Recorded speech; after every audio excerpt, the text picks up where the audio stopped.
Did you know there's a mysterious ancient book once cherished by early Christians, but later banned from the Bible? It's called the Book of Enoch, and it tells a story so wild, so supernatural, that it was hidden for centuries. In this book, Enoch, the great-grandfather of Noah, is taken up into the heavens, not just to see angels, but to witness the secrets of creation, the judgment of the wicked, and the fate of the fallen angels. These angels, called the Watchers, descended to earth, married human women, and gave birth to giants. Sound familiar? That's Genesis 6. But Enoch goes even deeper. This isn't just a strange tale from the past.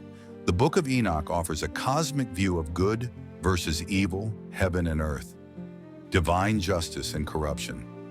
It describes how these Watchers taught humanity forbidden knowledge, weapon-making, sorcery, astrology, and how their hybrid offspring, the Nephilim, brought chaos upon the world. God, seeing the corruption, decided to send a flood, not just to cleanse humanity, but to wipe out the corrupted bloodline of giants. But Enoch? He was chosen for something greater. God showed him everything: the structure of the heavens, the fate of stars, and the secrets of time itself. So why was it banned? The early church fathers debated its authority. While quoted in the Book of Jude and read by early Christians, it was eventually excluded from the canon. Some say its descriptions of spiritual warfare were too intense. Others argue it revealed too much, truths about angels, the heavens, and the spiritual realm that challenged religious control. Some feared it might lead believers to ask the wrong questions. Still, its influence lived on in Christian, Jewish, and Ethiopian traditions. Today, people are rediscovering it and wondering why such a powerful book was ever hidden in the first place. The Book of Enoch begins with a powerful vision, a message for those living in the end times. It opens with a blessing for the righteous and a warning for the wicked.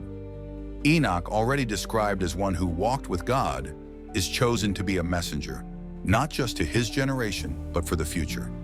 He is taken to the heavens, where he witnesses the cosmic order, the stars and their paths, the winds, the seasons, and even the storehouses of snow and rain. What's striking is how scientific and spiritual knowledge blend in this ancient text. Enoch is not just a prophet. He becomes a heavenly scribe, documenting divine truths meant to be hidden until the appointed time. One of the most dramatic portions of the Book of Enoch is the tale of the Watchers. These were angels sent to guide humanity, but they became enamored with human women. Defying God's order, they descended to earth, took wives, and fathered a race of giants known as the Nephilim. These giants corrupted the earth with violence and forbidden knowledge. The Watchers taught humans sorcery, the cutting of roots, enchantments, and warfare. Enoch records their names, their sins, and the judgment they will face. This story parallels Genesis 6, but expands it, providing names, motives, and consequences. It paints a world where divine rebellion has earthly impact. God's response to this corruption is severe. Enoch is sent to intercede, acting as a mediator between the Watchers and the Almighty. The Watchers plead for mercy, but through Enoch, God declares their fate. They are to be bound and cast into the abyss until the final judgment. The Nephilim, their children, are doomed to become evil spirits, restless entities that will torment humanity. This explains the origin of demons in some ancient Jewish thought.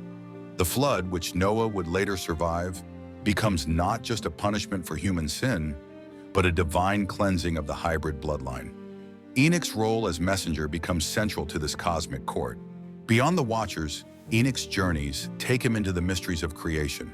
He sees the ends of the earth, the foundations of the mountains, and the chambers of celestial fire. He learns the calendar of the heavens, the laws that govern the sun and moon, and the paths of stars. This knowledge is not merely poetic, it's symbolic of divine order.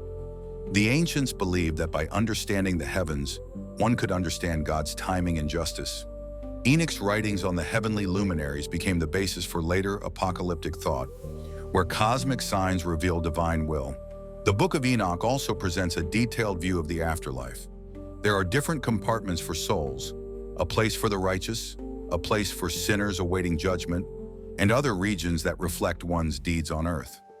This pre-Christian vision of heaven and hell shaped later Jewish and Christian beliefs. The idea that God sees all, records all, and judges with perfect justice is central. Enoch is shown the throne of God, surrounded by angels, and he trembles at the power and holiness of the Creator. It's a reminder that divine justice is real and coming. One of the more mysterious sections is the prophecy about the future.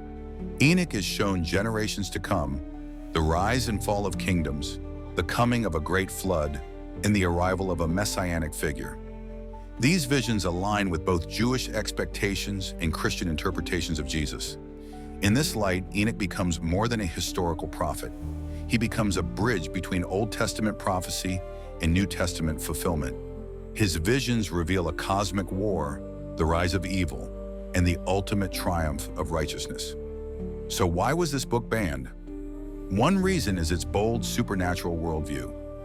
The church over time grew wary of texts that emphasized angels, demons, and hidden knowledge. Some feared it encouraged Gnosticism, a belief that salvation comes through secret wisdom. Others found its detailed cosmology hard to reconcile with doctrine, but its exclusion wasn't immediate. Early Christians, including the writer of Jude, quoted it. The Ethiopian church still includes it in their Bible. Over time, Western Christianity decided it didn't fit, possibly to prevent confusion or controversy. Despite its ban, the Book of Enoch didn't disappear. It was preserved in Ethiopian monasteries, hidden from the West until the 18th century. When it resurfaced, scholars were stunned. Its language, themes, and style matched ancient Jewish texts found among the Dead Sea Scrolls. Its influence on early Christian thought became undeniable. Some scholars even suggest that Jesus and the apostles were familiar with its contents. Its ideas about judgment, angels, and the Son of Man echo throughout the New Testament. Today, the Book of Enoch is making a comeback, not as scripture, but as revelation. People hungry for deeper spiritual truths are rediscovering it. It raises profound questions. What else has been hidden? Why was this knowledge kept from the masses? And what does it mean for us today? For many, Enoch's visions offer insight into the spiritual battles we face, the role of divine justice, and the nature of God's mysteries. It's not just an old book, it's a spiritual mirror. So, what can we learn from Enoch today?